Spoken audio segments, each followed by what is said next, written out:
Hello and welcome to the program. I'm your host, Neil Howard, here on Health Professional Radio. Glad that you could join us. Our guest is Desiree Villamor. She's joining us on the program today as a caregiver. She's going to relate the story of her daughter, Layla, who was diagnosed at just 10 weeks old with a very severe neuromuscular disease. And she's going to tell us about this disease and her daughter's journey, as well as her own as her daughter's caregiver. Welcome to the program, Desiree. How are you? Good morning. Thank you for having me. I'm doing well. Doing well today. Great. I'm glad that you could join us. But I know that you're here today to talk about Layla and Spinal Muscular Atrophy, or SMA. I understand that you transitioned from an elementary school teacher to a full-time caregiver as a result of SMA. Correct. Well, that's kind of, not a teacher, but I did work at my kids' school for quite a few years. And I always did want to be a teacher, but never actually went that route. But yeah, I pretty much was working, getting back into my career. I was a stay-at-home mom for quite a few years prior, and was just starting to get everything going with, my job and my career and getting back out there in the work field. And then I got pregnant with my daughter and decided that I would, again, stay home with her. This was before we received the diagnosis. That I would, stay home with her for the first couple of years and then re-enter the workforce again. So that was kind of my plan when I got pregnant with her. And then along the way, I decided, okay, maybe I'll open up a daycare. I was planning on opening up a small family daycare so that I could still work and be with my daughter. Then we got our diagnosis, and I was halfway through that process of becoming licensed and all that good stuff. Then we received the diagnosis, and so I knew that it wasn't going to happen. I was going to have to just commit myself to her at that point. So that's kind of where I was when I got that diagnosis. What is your understanding of spinal muscular atrophy? I mean, I said that it's a severe neuromuscular disease. Had you heard of it or had any contact, knowledge of it at all before your diagnosis personally? No, none. I had never heard of it. I didn't know anything about it. When she was going to get tested, she was being tested for about 10 different things. And I remember the doctor telling me, worst case scenario, spinal muscular atrophy. When I had went home, I didn't even think twice about it. I didn't look it up. I didn't even think about it. So I'm like, no, worst case scenario, that can't be. She can't have that. So, no, I had never heard of it. And, once I had heard about it and started meeting other families and seeing other people with SMA, then I started thinking back in time, like, did I ever see anybody?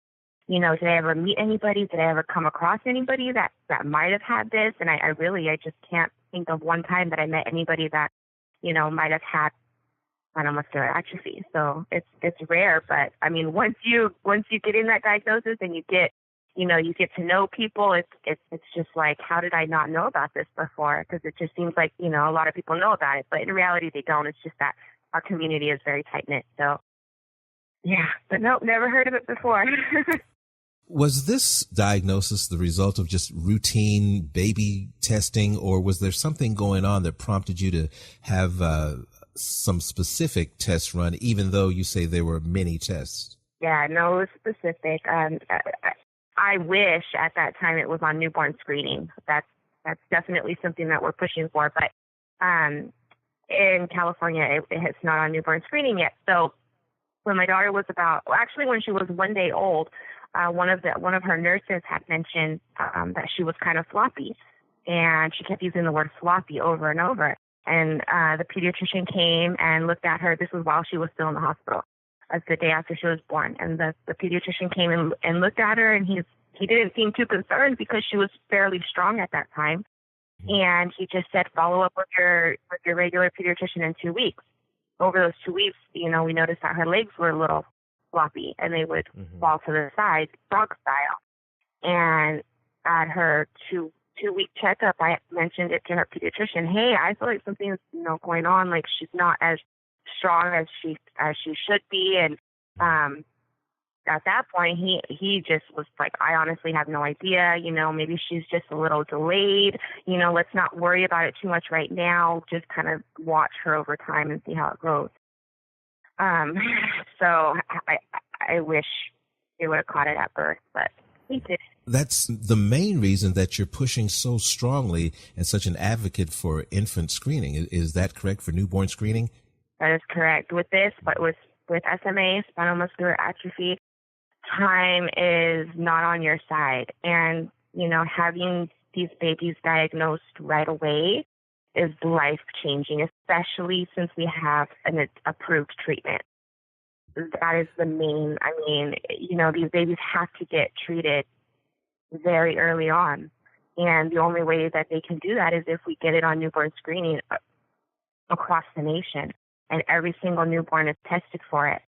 There's a few states who have already put it on their bills, on their newborn screening panel. So things are moving along. We just have to work a little harder to get every single state on board, because it is necessary. It is life-saving. It is life-changing. Like, these babies have to get diagnosed at birth so that they can thrive and have a chance. Because with our new treatment, how old is Layla? She's 2.5. 2.5. And what She's type 2.5. If you can briefly describe the treatments. A lumbar puncture every 4 months for life that they have to get for lifetime treatment. And our bodies have a backup gene called the SMN2.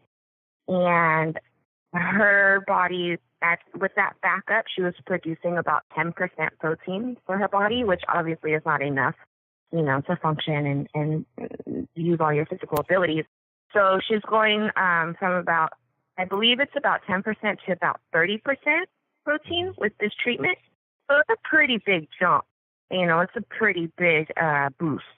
And so that's pretty much what it is. It's a boost to her backup genes. And it's helping her body to create more protein for her muscles to grow. Now, I understand each year, I do believe in August, it's SMA Awareness.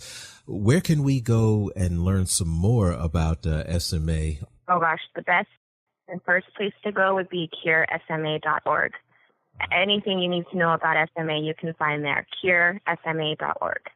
Anything you need to know, you can go there. curesma.org. Mm-hmm. Well, I thank you for taking the time this morning, Desiree. It's been a pleasure talking with you, and I'm wishing the best and hoping the best for you, even though you seem to be progressing extremely well, you and Layla. Yeah, she's very bittersweet, but she's definitely gotten some strength back. So I'm very happy, and she's very blessed to have that treatment. Like I said, it's been bittersweet, but, we just try to stay positive and, just look for all that good. It's hard, but, that's what we do. That's right.